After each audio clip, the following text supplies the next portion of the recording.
জীৱন চুতীয়া নামৰ এগৰাকী ব্যক্তিয়ে সৰুপথাৰ ৰাইজৰ বাবে কাম কৰিছে। বানপানীৰ সময়ত যিসকল ভুক্তভোগী বানপীড়িতৰ কাষত গৈ উপস্থিত হৈছে, কিন্তু তাৰ পিছত প্ৰশাসনে সেইগৰাকী ব্যক্তিক জাননী দিছে। ভাবি আচৰিত লাগে যে এনেকুৱা দিনতো এনেকুৱা ধৰণৰ মানুহ আছেনে যে মানুহক সহায় কৰিলে চৌকচ খাবলগীয়া হয়। এনেকুৱা পৰিস্থিতি আছেনে? কাৰ ছত্ৰছায়াত এনেধৰণৰ কাম কৰিছে সেয়া পিছৰ কথা, কিন্তু যিসকলৰ মানসিকভাৱে তেওঁলোক অশুদ্ধ, মানসিকভাৱে তেওঁলোকৰ মনটো অপবিত্ৰ, সেইসকল লোকৰ বাবে সেই ব্যক্তিগৰাকীক এনেধৰণৰ এটা পৰ্যায়লৈ তুলিদিয়া হ'ল। বিজেপিৰ বিধায়ক মৃণাল শইকীয়াৰ বক্তব্যৰ পিছত পোহৰলৈ আহিল এই সকলো কথা। আচলতে যিকোনো যেতিয়া বিষাদ আহে সমাজলৈ, বিষাদ যেতিয়া নামি আহে, আমাৰ অসমীয়া মানুহৰ এটা পৰম্পৰা যে সহায় কৰে। যিধৰণে দেখা গৈছিল ক'ভিডত সকলোৱে সকলোকে সহায় কৰিবলৈ চেষ্টা কৰিছিল। আৰু বানপানী মই 2016ত MLA হোৱাৰ আগৰ পৰা বানপানীত লাগি থাকোঁ, বান সাহাৰ্য দিওঁ। 2016তো বিধায়ক হোৱাৰ পাছত অকল মোৰ সমষ্টিতে নহয়, মই দেৰগাঁও সমষ্টিতো যাওঁ, বোকাখাট সমষ্টিতো যাওঁ, তেতিয়া সৰুপথাৰ সমষ্টিৰ মৰঙীপাটতো মই খোৱা বোৱা ডিষ্ট্ৰিবিউট কৰোঁ। এইবাৰো দেখিছোঁ যে বহুত ৰাইজ ওলাই আহিছে। এতিয়া মই কালিয়ে দেখিছোঁ মই এটা পাৰ্টিয়ে ভাত খুৱাই আছে আমাৰ হেৰিত মিঠাম চাপৰিত, তাৰ কেম্পটোত। মই তেওঁলোকৰ লগত একেলগে ফটো উঠিছোঁ, বহুত ধন্যবাদ জনাইছোঁ যে বহুত ভাল কাম কৰিছে। আৰু বহুতে তেনেকৈ খাদ্য বিতৰণ কৰিছে, কোনোবাই ভাত খুৱাইছেগৈ। কাৰণ কি চৰকাৰী ব্যৱস্থাটো অলপ সময় লয়, কাগজে পত্ৰৰ কথা আছে। যে কোনোবা এটা কেম্পত যদি আজি মানুহ আহি সোমাইছেই, সেই চৰকাৰীভাৱে চাউল তাউল পাওঁতে হয়তো 24 ঘণ্টা লাগিব পাৰে, বা তেওঁলোকক খোৱাৰ ৰন্ধাৰ ব্যৱস্থা নাথাকিব পাৰে। সেইকাৰণে কোনোবাই ভাত দিছে, এইটো বহুত ভাল কথা। আৰু মুখ্যমন্ত্ৰী মহোদয়েও আমাক কৈছে যে সকলোৱে এনেকুৱা সময়ত আচলতে যেতিয়া এটা দুৰ্যোগৰ সময়ত সকলোৱে আগবাঢ়ি সহায় কৰিব লাগে। তো জীৱন চুতীয়াটো 2008 চনৰ পৰা বিজেপি কৰি আছে, মোৰ লগত ভাল তেতিয়াৰ পৰাই সম্পৰ্ক।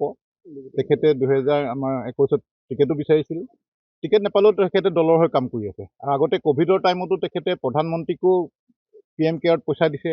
আমাৰ তেতিয়া আজি মাননীয় মুখ্যমন্ত্ৰী তেতিয়া স্বাস্থ্যমন্ত্ৰী আছিল, তেখেতকো তেখেতে পইচা দিছে তেখেতৰ ৰিলিফ ফাণ্ডৰ কাৰণে।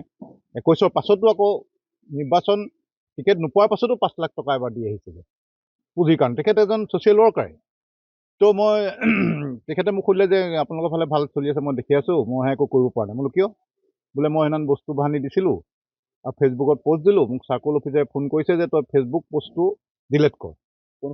সৰুপথাৰ চাৰ্কল অফিচাৰে যে ফেচবুক পষ্টটো ডিলেট কৰ, নহ'লে তই ইয়াৰ জবাবদিহি হ'ব লাগিব, ইয়াৰ মানে অফিচিয়েল একশ্যন ক'ম। সি ক'লে যে মইতো ফেচবুক পষ্টটো ডিলেট কৰিব নোৱাৰোঁ, মই যিটো সত্য তাত বস্তু বাহানি দি আহিছিলোঁ, সেইকাৰণে দিলোঁ।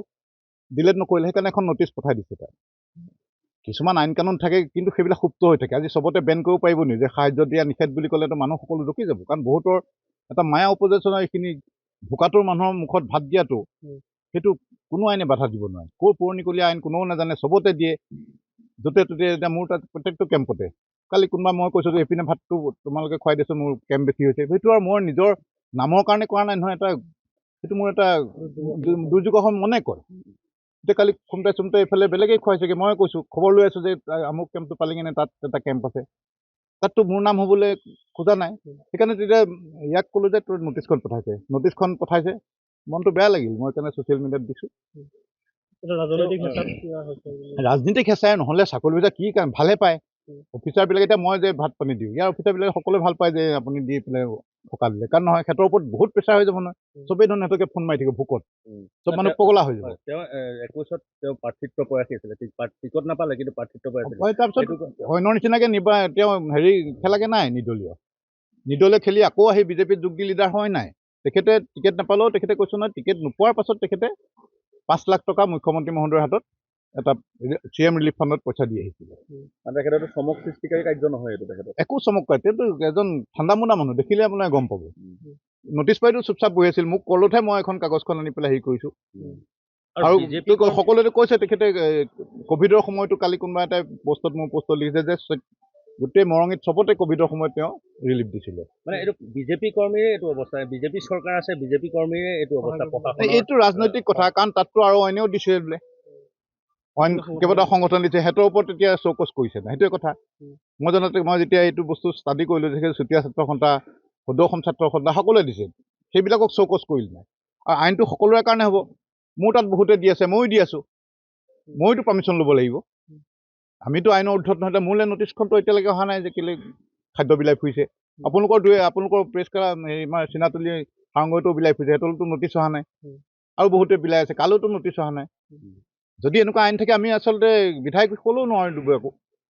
আৰু এটা কথা, আপোনাৰ যেতিয়া ককাই ভাই বন্ধু, দ্বিতীয়তে এজন মানুহ নদীত সেইটোৱে প্ৰশাসন এতিয়া এই সময়ত কোনে বাৰু প্ৰশাসনৰ মানুহ বানপানীত দৌৰি ফুৰিছে, কোনে গৈ কাগজখন লৈ চাকৰিৰ ভিতৰত থিয় হৈ থাকিব, দিব, ফাইলত পৰিব, দুদিনৰ পাছত পাৰ্মিশ্যন দিব, তেতিয়ালৈ মানুহখিনিয়ে আৰু পাব্লিকে যে সমৰ্থন কৰে মানে এই বানপীড়িতসকলক, এতিয়া বহুত সকাহ দিয়ে আমাৰ চৰকাৰক, নহ'লেতো ডাঙৰ বিদ্ৰোহ হৈ গ'লে যে 24 ঘণ্টা আহি একো খাবলৈ নাই, চোৰ নাই ঘৰত, চাউল নাই উটুৱাই নিলে। এই পাব্লিক যে আগবাঢ়ি আহে সেইটো কাৰণেই বাচি আছে বানপীড়িতসকল। যদি এনেকৈ যদি ঘটনা হ'বলৈ হয় ডাঙৰ কথা, একদম পৰিতাপৰ কথা, একদম নিৰ্লজ্জ কথা, লাজ লগা কথা। নিজকে মানে কিবা লাগিছে যে আমাকো এনেকেই ভাবিব যে এইজন MLA এনেকুৱা নেকি। মোক কিন্তু কোনেও ক'ব নোৱাৰে, মই পষ্ট কৰিতো চবকে ধন্যবাদে দিছোঁ, কোনোৱে ক'ব নোৱাৰে যে কাৰোবাক তোৰ শব্দ কৈছোঁ, মই ভাল পাওঁ।